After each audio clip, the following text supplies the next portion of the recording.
Jaga prokes.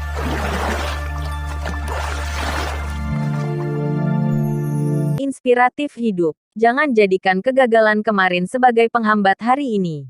Semangat untuk membuat hari esok lebih baik melalui hari ini. Episode 127. Giana menerima yoga. Giana tercengang selama beberapa saat, lalu bertanya, "Hah, mengunci pintu. Bagaimana kalau ada perawat yang ingin masuk?" Yoga menjawab sambil tersenyum nakal. "Justru untuk mencegah perawat yang masuk. Mari kita berbicara berdua saja." Di saat yang sama, Yoga sudah bangun dari tempat tidurnya dan berjalan ke jendela untuk menutup tirai. Ruangan yang semula cerah tiba-tiba menjadi redup dan suasana yang ambigu semakin terasa. Giana tahu apa yang dimaksud Yoga dengan menyuruhnya mengunci pintu. Dia tersipu malu dan ragu-ragu.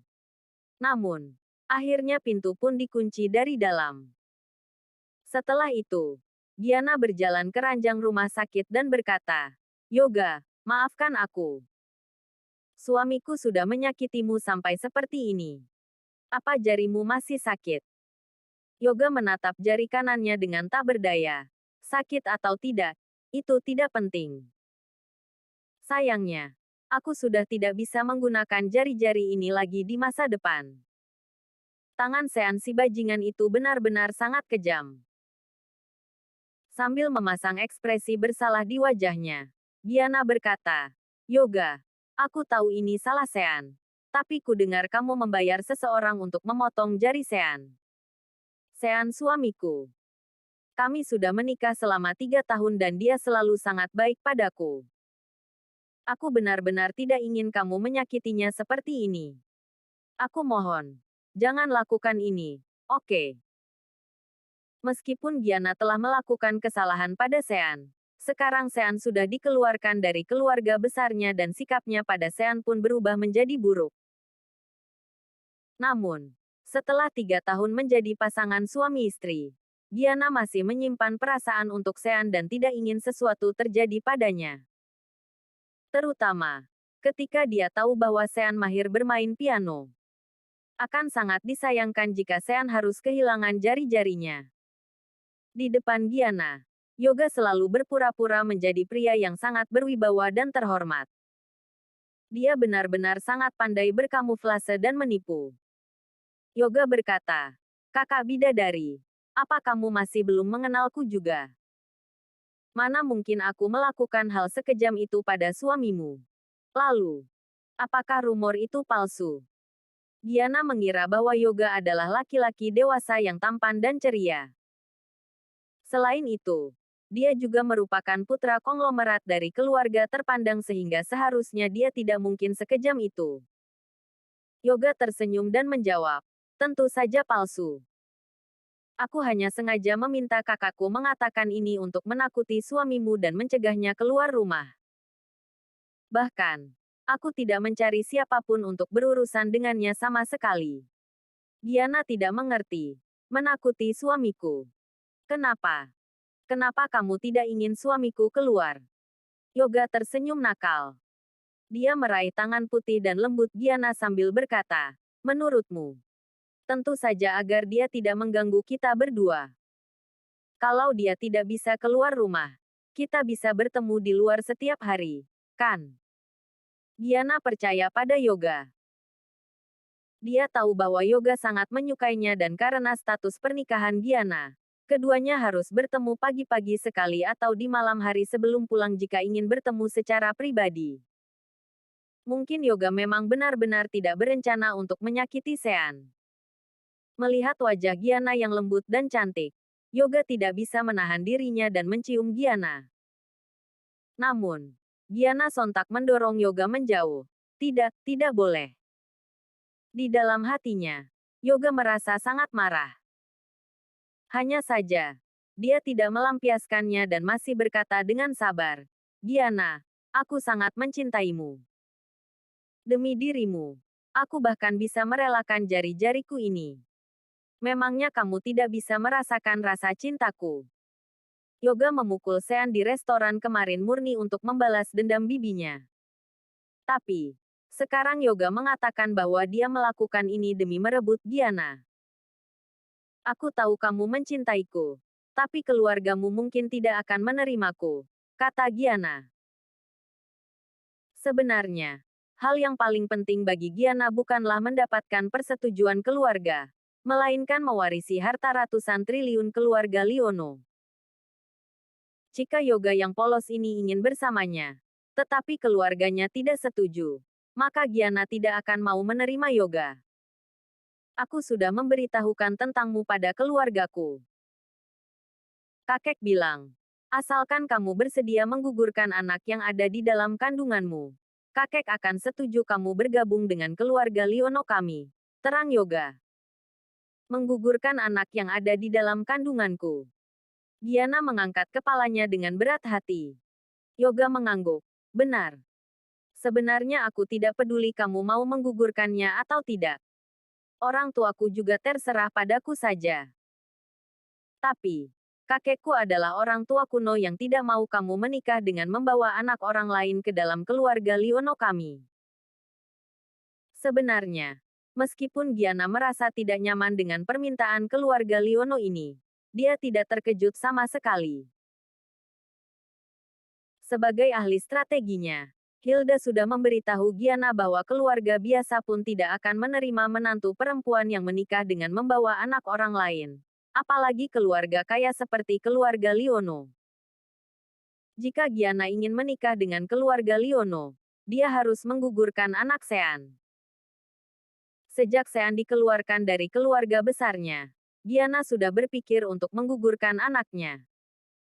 Belum lagi, dia sudah memiliki ban serep seperti Yoga.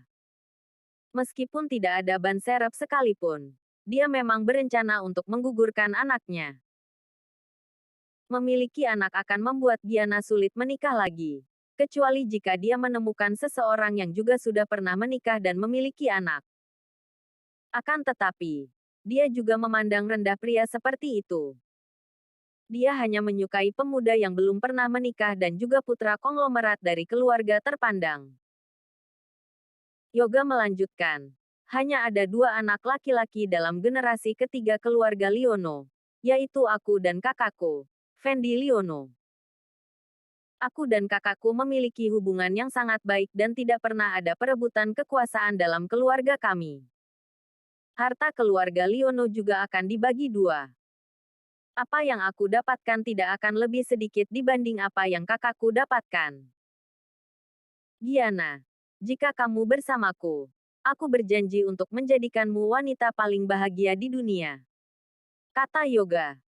Yoga berbicara panjang lebar pada Giana. Selain itu, dia juga sangat cerdik dengan menyebutkan harta warisan dan materi yang dimilikinya agar Giana semakin terpikat olehnya. Giana sangat tersentuh setelah mendengar ini dan menatap Yoga dengan penuh kasih sayang. Dia benar-benar sudah melupakan cincin kawin pemberian Sean yang masih dipakainya di jari manis tangan kirinya. Yoga, kamu sangat baik padaku. Begitu mengetahui bahwa Giana sudah berhasil terpikat olehnya, Yoga yang begitu senang pun ingin mencium Giana lagi. Kali ini Giana tidak mendorong Yoga dan menerima ciumannya. Sejak Giana pergi, Sean yang masih berada di apartemen Alam Sutera merasa gelisah. Bagaimana mungkin dia bisa benar-benar tidur dengan tenang? Sean tahu bahwa Giana dan Yoga sudah pernah berhubungan sebelumnya. Sementara kali ini mereka bertemu lagi dengan alasan memohonkan maaf untuk Sean. Tidak diragukan lagi, Giana pasti hanya mengambil kesempatan ini untuk menemui Yoga. Akhirnya Sean menghubungi Andi dan memintanya mengirim seseorang untuk mengikuti Giana dan melihat situasi di kamar Yoga. Sejak awal Sean sudah mengatur orang-orang yang ada di rumah sakit itu. Mulai dari dokter, perawat, bahkan hingga pasien yang ada di sana. Semuanya adalah mata-mata yang ditugaskan Sean. Ada juga seseorang yang mengawasi Yoga di gedung seberang kamar VIP-nya dengan teropong. Giana tiba di kamar Yoga pada pukul 10 pagi. Pada pukul 12 siang, Sean menerima panggilan telepon. Tuan muda, istri Anda masih berada di dalam kamar Yoga dan belum juga keluar. Tirai tidak dibuka. Bahkan saat perawat rumah sakit mengetuk beberapa kali. Perawat itu akhirnya pergi. Amarah Sean yang saat ini sedang merokok pun memuncak. Selama 2 jam penuh, Giana berada di kamar yoga dan selama 2 jam penuh itu juga, pintu kamar dikunci dari dalam dan tirai kamar pun ditutup. Sebenarnya apa yang mereka lakukan?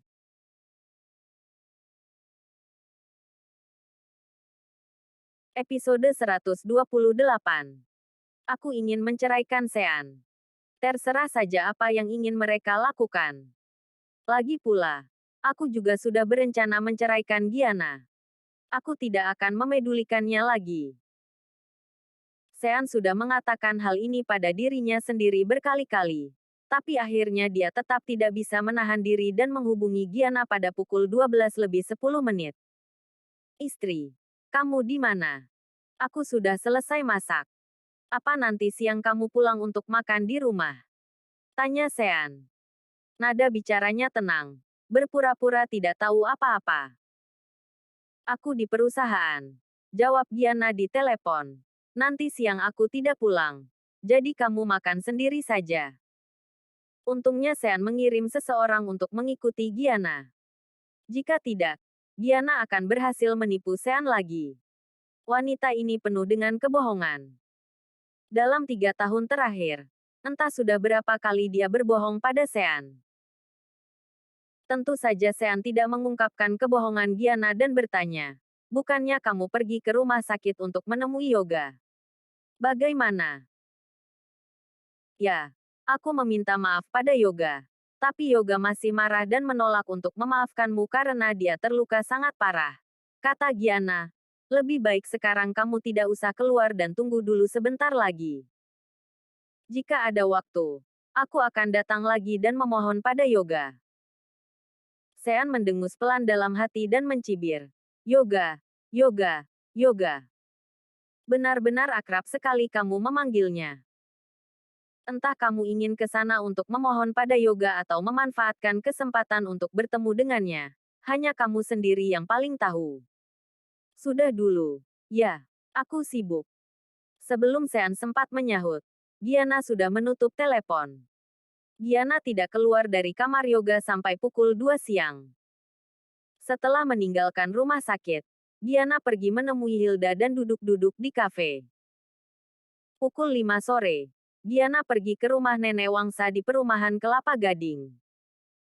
Nenek Wangsa, Jayadi, Lana, dan keluarga Jayanata sudah berada di sana. Semuanya duduk di sofa.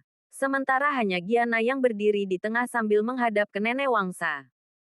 Nenek, aku ingin menceraikan Sean. Kata Giana. Hanya dengan satu kalimat itu, seluruh keluarga Wangsa tercengang. Beberapa waktu lalu, berapa banyak yang harus keluarga Wangsa korbankan agar Giana bisa rujuk dengan Sean. Akan tetapi, sekarang Giana malah mengajukan gugatan cerai lagi. Tidak bisa. Nenek Wangsa berkata dengan tegas.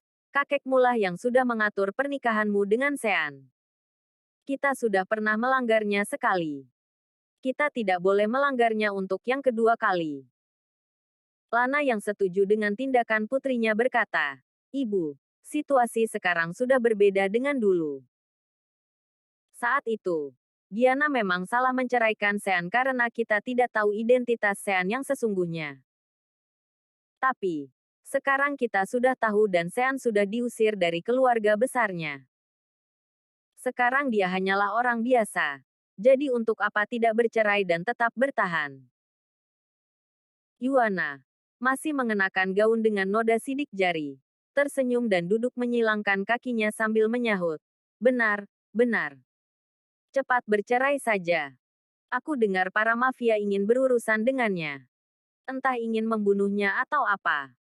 Jangan sampai masalah itu juga melibatkan keluarga Wangsa kita. Sandi tersenyum dan menimpali. Giana adikku ini sudah berani mengajukan gugatan cerai. Pasti sudah ada kandidat calon suami yang baru. Ya. Kalau begitu, untuk apa masih ragu? Bukankah tinggal bercerai saja? Nenek Wangsa menatap Giana dan bertanya. kamu sudah memiliki kandidat baru. Giana tampak malu untuk mengaku di depan begitu banyak orang seperti ini. Bagaimanapun, dia sekarang masih menjadi istri Sean. Jika dia mengaku bahwa dia memiliki kandidat baru, itu sama saja dengan mengakui secara tidak langsung bahwa dia berselingkuh lagi dalam pernikahannya. Giana berpikir sejenak sebelum berkata, ada seorang laki-laki yang terus mengejarku, tapi aku tidak menerimanya. Oh, siapa itu? Bagaimana latar belakang keluarganya? Apa dia orang asli Jakarta? Nenek Wangsa bertanya penasaran. Giana menggelengkan kepalanya. Orang Banten. Keluarganya berbisnis di bidang logistik. Bos secepat kilat ekspres. Yuangga Liono adalah kakeknya. Apa? Dia cucu Presdir Yuangga. Nenek Wangsa benar-benar terkejut. Di dunia bisnis, siapa yang tidak mengenal Yuangga? Apalagi, secepat kilat ekspres. Lana tersenyum dan berkata, aduh, putriku benar-benar beruntung. Ketika Sean sudah jatuh miskin, sudah ada yang baru lagi. Ibu sangat tahu dengan jelas mengenai keluarga Liono ini. Aset keluarga mereka juga lebih dari ratusan triliun. Putri bodohku ini. Jika dia memang menyukaimu, terima saja. Lagi pula, kamu tidak akan punya masa depan dengan Sean. Untuk mencapai tujuan agar Giana dan Sean bercerai, Yuana bahkan mulai memuji Giana. Ya Tuhan. Kak Giana hebat sekali. Mimpi pun aku tidak pernah membayangkan menikah dengan keluarga Liono. Kalau kakak tidak mau menerimanya, kenalkan padaku saja. Giana menatap Yuana dengan bangga. Tentu saja dia tidak mungkin menyerahkan Yoga pada Yuana. Sandi tersenyum dan menyahut. Bocah bernama Yoga Liono itu, kan? Nenek, dengar-dengar bocah itu tinggi, tampan, dan karakternya juga bagus. Adikku Giana ini benar-benar beruntung. Tapi, aku dengar dia adalah adik sepupu Cahyadi. Dia yang sudah berkelahi dengan Sean itu, kan? Sean mematahkan jarinya dan sekarang dia masih berada di rumah sakit. Haha. Nenek Wangsa sudah mendengar tentang perkelahian Sean, namun belum sempat mencari tahu lebih detail. Nenek Wangsa bertanya dengan cemas, apa benar Sean berkelahi dengan cucu Yuangga dan membuat jarinya patah? Giana mengangguk. Nenek Wangsa menjadi sangat khawatir. Sejauh yang aku tahu, Yuangga jelas bukan orang yang murah hati. Jika dia tahu jari cucunya dihancurkan, dia pasti tidak akan mengampuni Sean. Bisa-bisa nanti keluarga Wangsa kita juga akan dihukum bersamanya. Kata nenek Wangsa cemas. Lana, kamu benar. Situasi sekarang berbeda dengan dulu. Kita sudah tidak bisa mendengarkan permintaan terakhir suamiku lagi. Giana, karena Yoga menyukaimu dan Sean sendiri juga tidak bisa menempatkan dirinya. Jangan salahkan jika keluarga Wangsa kita berlaku kejam padanya. Lanjut nenek Wangsa. Nenek setuju kalian bercerai. Dengan persetujuan dari nenek Wangsa, Giana dan Sean dapat pergi ke pengadilan negeri untuk menjalani prosedur perceraian kapan saja. Jayadi dan Lana merasa lega. Sementara, Yuana juga tersenyum dan diam-diam gembira. Hehe, Giana bodoh. Akhirnya dia menceraikan Sean. Sean akan segera menjadi milikku. Sejak mengetahui bahwa Sean adalah presiden direktur dan seharusnya dirinya yang menjadi pasangan Sean sejak awal, Yuana terus membayangkan bagaimana sekarang keadaannya jika dulu mereka menikah. Meskipun sudah sempat melewatkannya, Yuana sudah bersumpah untuk mendapatkan Sean. Giana merasa senang karena nenek Wangsa sudah menyetujui perceraiannya, tetapi dia masih merasa gelisah. Nenek, aku sudah bersusah payah untuk mendapatkan Sean kembali dan memintanya rujuk denganku. Tapi, sekarang begitu dia mengalami masalah, aku langsung menceraikannya. Aku tidak tahu bagaimana harus mengatakannya padanya. Giana merasa bahwa begitu Sean dikeluarkan dari keluarga besarnya, meminta cerai darinya secepat ini benar-benar terlalu kejam dan tidak berperasaan. Memangnya kenapa? Sahut Lana. Dia sendiri yang sudah membuat dirinya seperti ini. Jadi jangan salahkan orang lain. Kalau kamu merasa tidak enak untuk mengatakannya, biar ibu saja yang mengatakannya.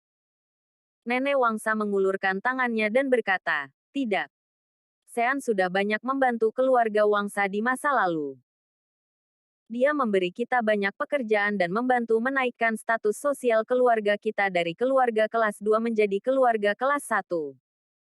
Kita juga jangan terlalu kejam padanya. Tunggu saja sebulan lagi. Baru membahas soal perceraian dengannya.